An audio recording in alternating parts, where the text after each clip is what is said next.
My name is Adrienne Garland, and welcome to Sugar Coated. Sugar Coated is a podcast that was born from the notion that for far too long, women and other people who inside felt like they just didn't fit in maybe small or even large ways, had to sugarcoat their words, their style, or in general, their way of showing up in the world. This podcast started out as a dedication to women leaders. You see, I wanted to shine the light on all the incredible work that women do and how they're making an impact. And I still do.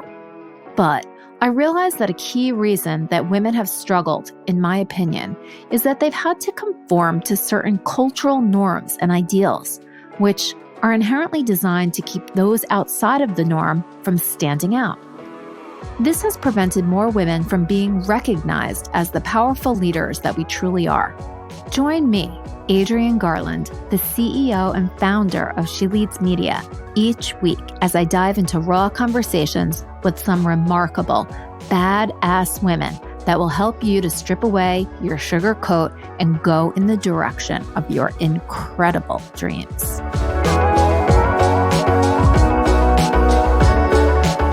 Hey everybody, welcome to Sugar Coated. So today I wanted to go back to the beginning and really talk about my journey and how I got here to this podcast and what I'm doing.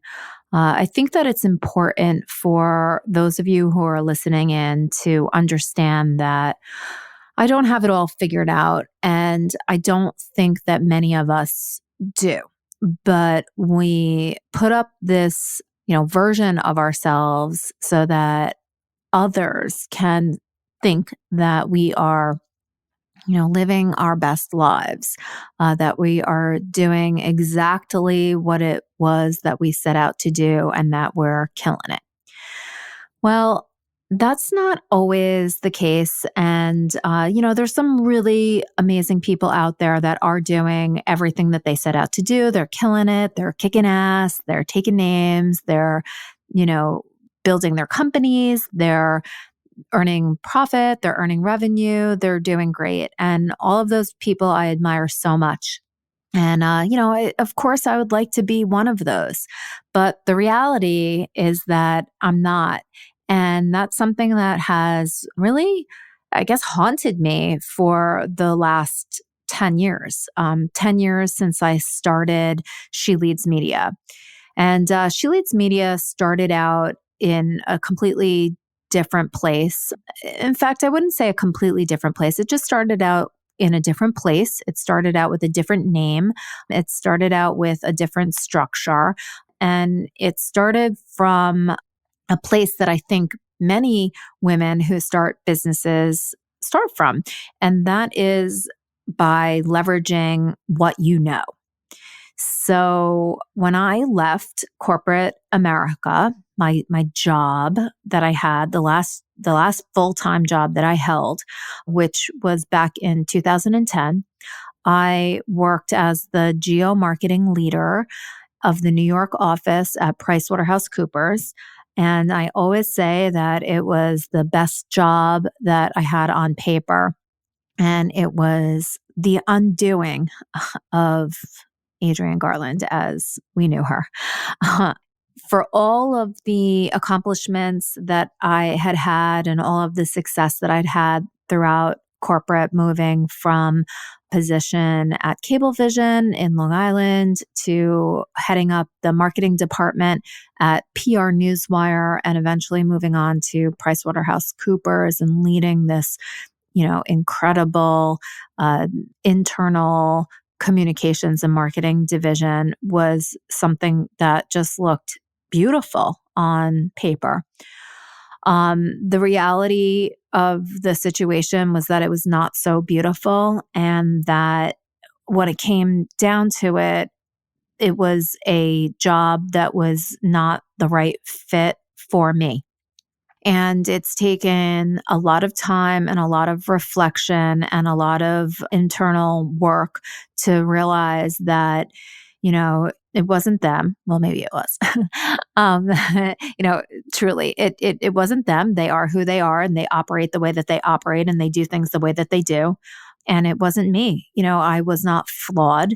I operated the way that I thought was, or not that I thought would lead to success, but that actually had led to success. But the approach that I took and the way that I was not in alignment with the culture of PricewaterhouseCoopers in the New York office. I left a long time ago. I still know some great people that are still there. One of my best friends actually still works there. But I know a lot of people that left that had similar experiences to me. So it sort of makes me feel a little bit better about myself that, it wasn't some type of flaw that led to me leaving there. And I'm being a little cagey about the way that I left. It really was a combination of me not fitting in there, me striving to prove something and do something that wasn't in alignment with where PwC wanted me to be, and for a mutual understanding that this just was not the time nor the place for me to be there. So I left. I left after a lot of tears. I left after being super angry. I left because other people did certain things that, they could have gotten in trouble for in this, whole Me Too thing, but that I just didn't think about at the time. I just didn't have those thoughts. So, ultimately I ended up leaving, and what I did is I thought, well, hell, I ascended to this role at a company where, I didn't know anybody there except for my best friend who did introduce me to the job. So thank you, Dom. But other than him, I didn't know anybody. He didn't get me the role that I had. I got that through my own hard work. But I thought that I had everything necessary in order to, go out on my own and launch a very successful business doing what I did best. And that was marketing. I have my MBA in marketing from one of the top business schools in the country, Stern, NYU Stern. And I had been very successful throughout all the different companies that I worked at through a combination of hard work, intelligence, and this spirit that I have inside of me, which is to never give up. I have a superpower, Spidey power, as my friend Kent would say, that I can see, challenges and problems and maybe some things that are a little messy. And I have a way of being able to visualize how to bring those things together and fix things or improve things. And I do that in my personal life with physical objects and building things. And it's really how a lot of my artistic talents and creativity comes out, and just my ability to physically build things and fix things around the house. And it also manifests itself in the way that I look at marketing and problems and challenges, and then solutions and positioning and branding and what all of that all means, and research and insights and all of it and all of the things. So I decided when I left PwC that I was going to start a marketing consulting business, and I did. And the next challenge was to find clients. And so I realized that the clients that I would attract at that point would be on the smaller side. I didn't feel that I was able to go into a large corporation and offer this incredible value because it was just me. And I really just wanted to work on some projects and work with some really great people and do some great work and make an impact.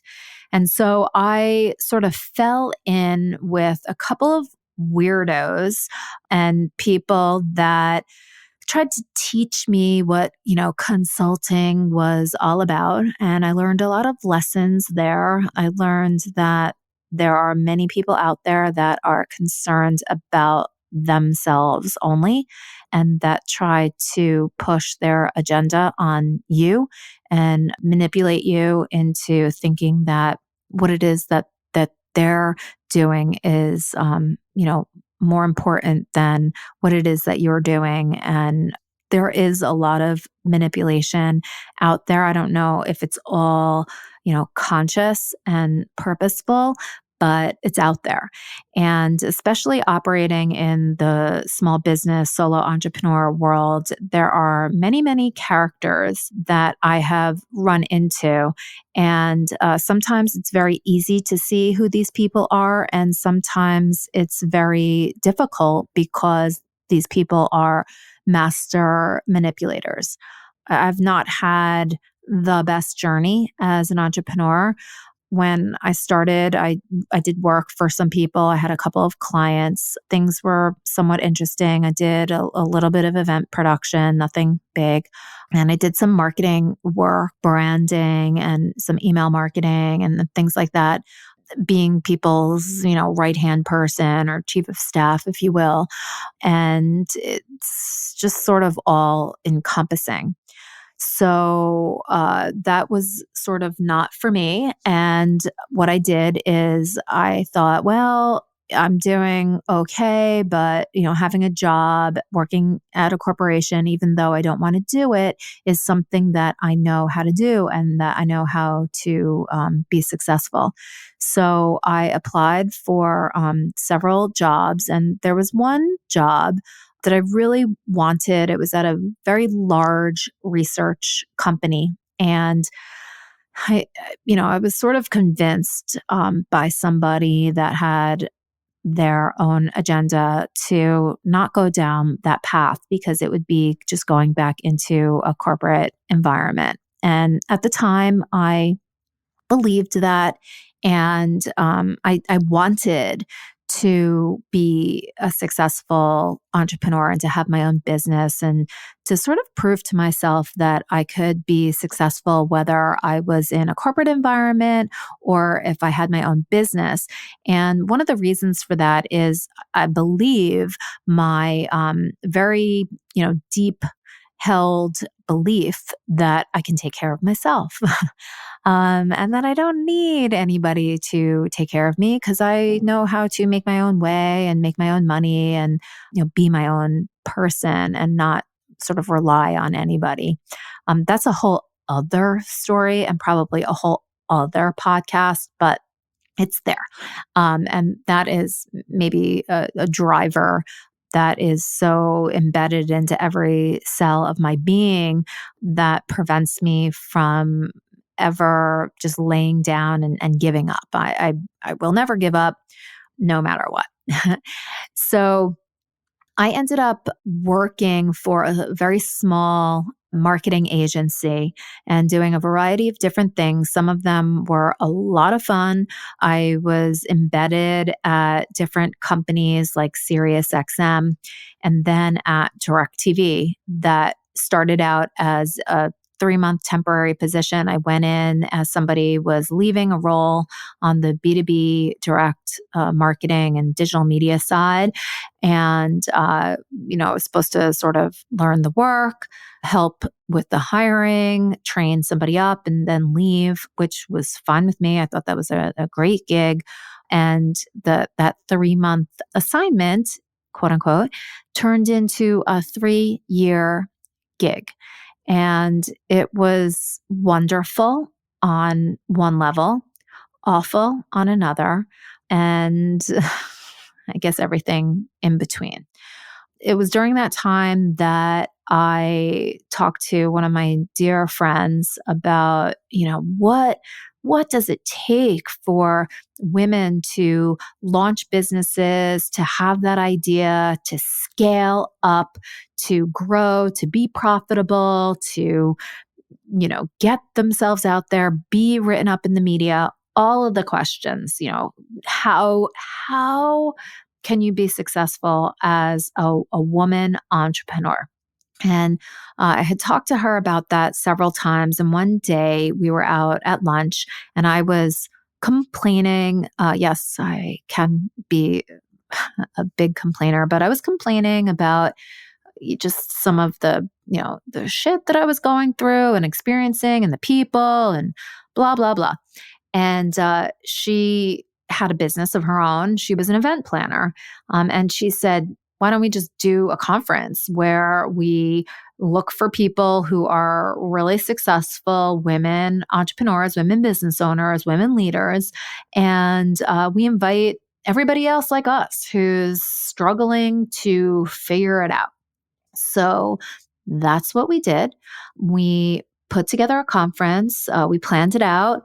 We reached into our network. We invited our friends. I went back to some of the incredible places that I had worked in the past, and miraculously, they offered sponsorship dollars, donations, many things.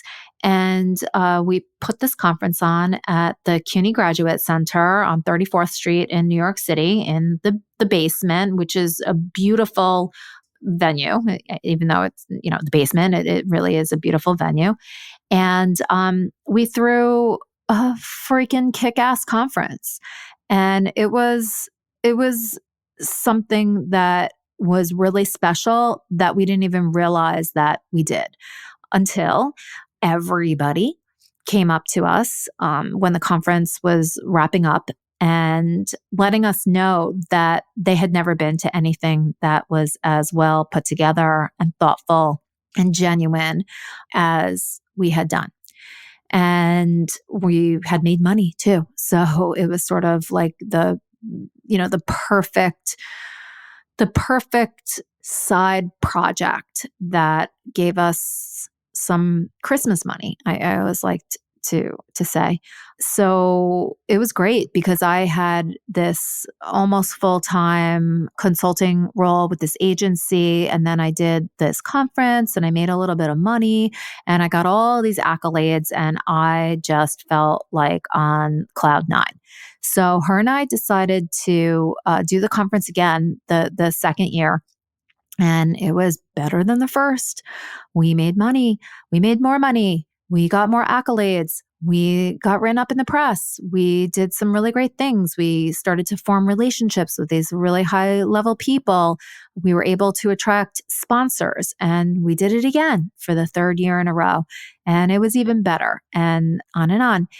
But it never got to a level that allowed either one of us to dedicate our full-time efforts to that business. It was a once a year conference. We ate, slept, drank, thought about, the conference 24/7. And we weren't making very much profit on it, enough to feel really good about buying great Christmas presents. And that was about it. So I had wanted to take the conference. I wanted to stop doing my marketing consulting work and really blow out the conference into something that was so much more. And we sketched it all out and we talked about creating, like a publication online and doing some other things and having experts and courses and doing multiple conferences and on and on. And my partner, came to me and just said that she was not passionate about what we were doing anymore. She felt really amazing about everything that we had accomplished, but that she was basically done and wanted to, close up shop, give ourselves a pat on the back and move on. And I totally understood. I totally understood where she was coming from. And the only thing is that I didn't want to do that. I thought that there was so much more to explore. I thought that there was so much more that we could do together, that we could build out, that, we could turn into something that was a real business that supported the both of us in the way that we wanted to be supported, with a salary, that we could hire a team, that we could do some really great work. But that was not what she wanted to do. So this conference at the time was called WomanCon, the conference for women.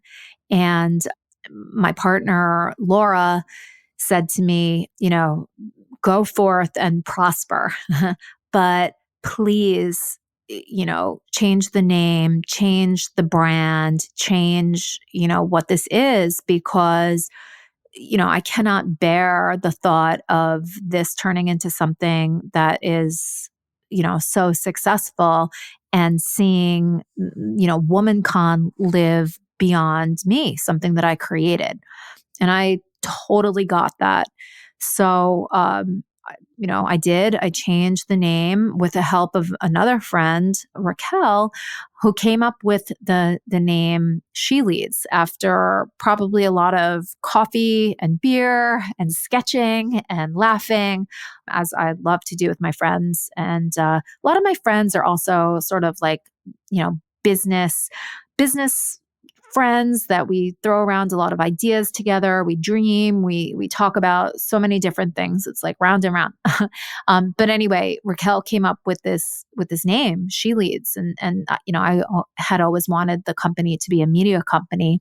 So SheLeads Media was born, and I sort of approached SheLeads Media in the same way that I had approached WomanCon and my consulting. It was like two different avenues, two different divisions, two different things. And I had been operating since about 2016 in that place. And over time, what I did is I transitioned away from the advertising agency and sort of being a subcontractor to them, and started to work with other clients. And I thought that what I needed to do was to align myself with women entrepreneurs and women-owned small businesses and offer them the expertise that I had in marketing. And it was definitely in alignment with SheLeads Media and building out this platform for women to be successful entrepreneurs and to be successful leaders. And then the conference was another platform that allowed them to come together in person and learn from incredible experts. But what I realized is that many of the clients that I had that were the women-owned small businesses, that they just did not have the budgets to spend on the type and the level of marketing that I was suggesting, that I truly believed would help take them to the next level.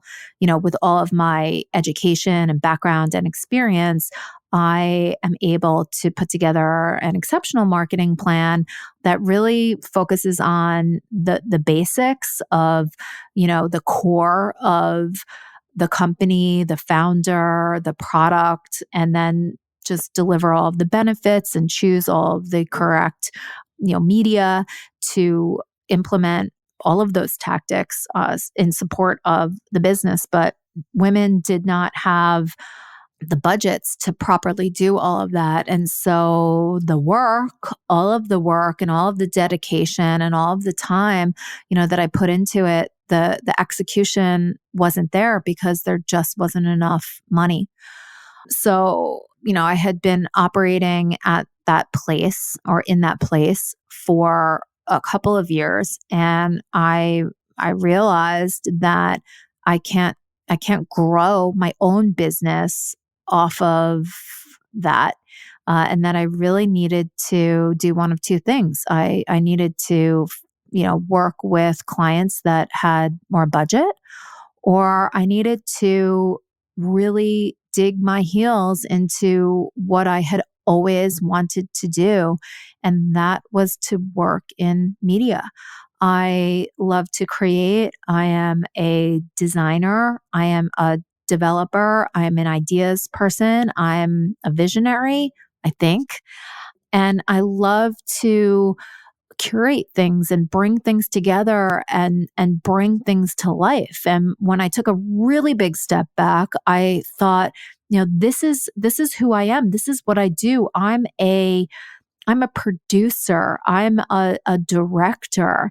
And it might not be in the form of what you're thinking. I'm not talking specifically about film and making a movie, although that's something that I would absolutely love to do. But it's this thing that is core and central to who I am. And that is, seeing all of the stuff, all of the elements, all of the pieces that are out there, seeing what might be broken, seeing what needs to be fixed, seeing how things can come together, and picking the best of the best, or the interesting things, or the different things, and bringing that together to create something that has never been done before, or never created before, or better than, what's out there. And I realized that that's what I did with the conference. I created a conference along with Laura that was a conference that I wanted to attend.